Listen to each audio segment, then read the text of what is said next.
Hey, what's up? This is Eric. After 2 years since their last product release, I'm excited to review the brand new Pebblebee Blackcard, their latest Bluetooth tracker to help you find your misplaced item.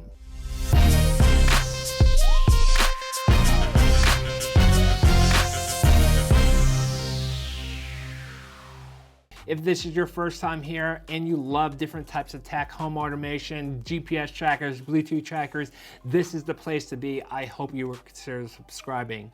In this video, I'm going to be testing the Blackcard on not only iOS devices, but also on my Samsung S8, which is running Android 7.0, and I'll be sharing some of my user experiences. For full disclosure, PebbleBee did send this to me for an honest review, but stick around to the end to see some minor issues that I do have with the Pebblebee Blackcard. As you can see, the Blackcard is not like any other Pebblebee. Like here's the PebbleBee Finder. It comes in at 85 millimeters by 54 millimeters at 2.3 millimeters thin, which by the way, guys, that is the third thinnest Bluetooth tracker that I've seen. So it's definitely not the thinnest.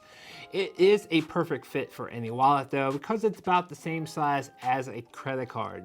Also included is the power adapter to charge card, which plugs into a micro USB wire, which I don't love because it's easy to lose these adapters, but it's also common among other wallet Bluetooth trackers to have these adapters. The adapter slides onto the card, requiring access to both sides of the card, so placing this on a tablet or laptop is very limited.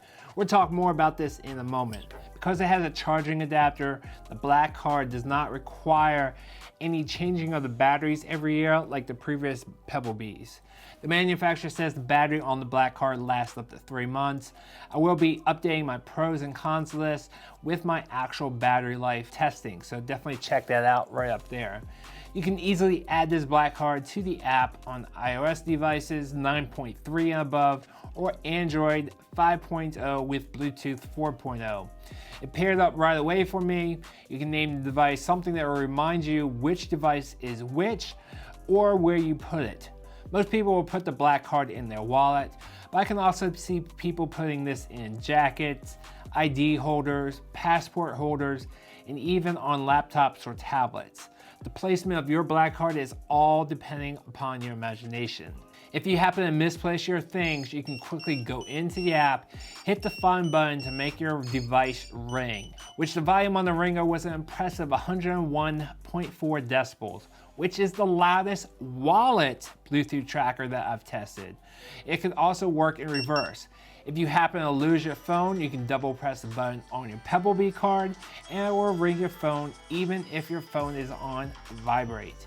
I did find if the volume on your ringer is set to low on iOS devices, that would only ring at that low volume, which prohibited you from hearing it. Thus, it would be best to keep your volume up at all times. With Android though, you can set the volume which the app brings in the settings. You also need to keep the app running in the background on both iOS devices and Android, as when you shut it down, sometimes it keeps your connection and other times it doesn't, which prohibits you from finding your phone, unlike some other Bluetooth tracker brands. So you need to keep it running in the background, especially on iOS devices. You can choose from 7 different ringtones on iOS devices and a ton more on Android. Also on Android, you have a little bit more control with the custom volume and the option to loop it. Another cool feature is the left behind feature, which is essentially a tether. If you happen to leave behind your Pebblebee, your phone will ring. They have updated the app since the last time I looked at it, and now the feature only works when devices are disconnected for at least 10 minutes, where before it was pretty much every time that it got disconnected it would ring, which gave you a lot of false notifications. Now you don't get the false notifications, but now you're only notified every 10 minutes, which means that you're 10 minutes away from your device before you get notified, which I wish there was a way to adjust that setting. They do have the smart alerts, but in my testing it did not work whatsoever. On iOS devices it still took 10 minutes, and actually on Android I could not get the left behind alert to work at all. What's also really cool is that you can activate your Pebblebee with Alexa. Whoops, I should probably shut her off. There we go. And also Google Home. Unfortunately, it's not available on Siri just yet, but maybe one day soon. After you designate the Pebblebee's name tag, which in my case, I'll be using Wallet, you can simply go into Alexa and Google Home apps and easily set up Pebblebee to work with them. It's super easy to do. Then you'll be able to ask Alexa or Google Home to ring your Pebblebee as long as your phone is within Bluetooth range. Alexa, ask Pebblebee to find my wallet. Buzzing your wallet. Talking about Bluetooth range, I will be doing a full distance test in the near future. They say it can go up to 500 feet, so I will be putting that to the test. If that video is available, there will be a card right up there. Now, if you happen to lose your device beyond Bluetooth range, the app will show you the last location where it connected. You can go back to that location, walk around to see if you can find it. If you can't, you can mark your item as lost with the Crowd GPS feature, which will allow other Pebblebee users that get within range of your Pebblebee to anonymously report the location where connected. Please understand that this is not GPS. It is Crowd GPS, which is a crowdfunding feature that relies on other users. I must say, I love how thin the black card is. I love that it's rechargeable. The only major gripe I have with it is the way that you have to put on the charging adapter. You have to have access to both sides of the device, which really limits you to where you can put the Pebblebee Blackcard.